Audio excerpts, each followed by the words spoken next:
Inilah 6 dosa orang tua kepada anak yang sangat dibenci Allah. Para orang tua sering tidak sadar. Ternyata orang tua juga bisa melakukan dosa kepada anak dan dibenci oleh Allah. Kadang orang tua tidak sadar dan cenderung mengabaikan dosa besar kepada anak dan dibenci oleh Allah. Dosa orang tua pada anak juga sangat dibenci oleh Allah dan para orang tua harus paham. Agar tidak sering melakukan dosa kepada anak, dosa besar orang tua kepada anak itu sangat dibenci oleh Allah dan sering dianggap sepele oleh para orang tua. Lalu apa saja dosa besar yang orang tua kepada anak lakukan dan dibenci oleh Allah dan sering dianggap remeh oleh para orang tua? Dijelaskan ada 6 dosa besar orang tua kepada anaknya yang sangat dibenci Allah dan jarang disadari orang tua. 1. Kasar pada anak.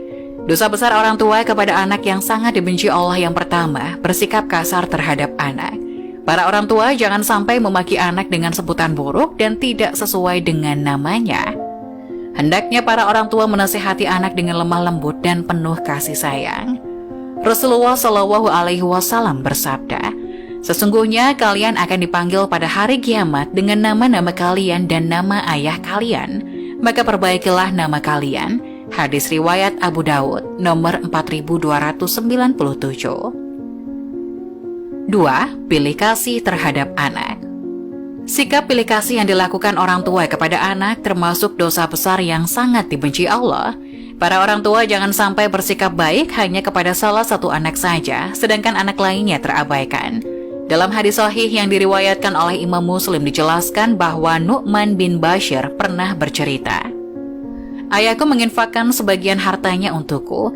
Ibuku Amrah bin Rawaha kemudian berkata, 'Saya tidak suka engkau melakukan hal itu,' sehingga menemui Rasulullah.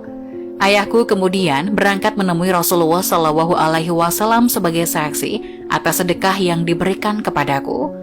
Rasulullah berkata kepadanya, 'Apakah engkau melakukan hal ini kepada seluruh anak-anakmu?' Ia berkata, 'Tidak.' Rasulullah berkata, 'Bertakwalah kepada Allah dan berlaku adillah kepada anak-anakmu.' Ayahku kemudian kembali dan menarik lagi sedekah itu." Hadis riwayat Muslim dalam kitab Al-Hibat, hadis nomor 3055. 3. Membanding-bandingkan anak. Kebiasaan orang tua terhadap anaknya yang dianggap sepele, padahal itu termasuk dosa besar dan sangat dibenci Allah.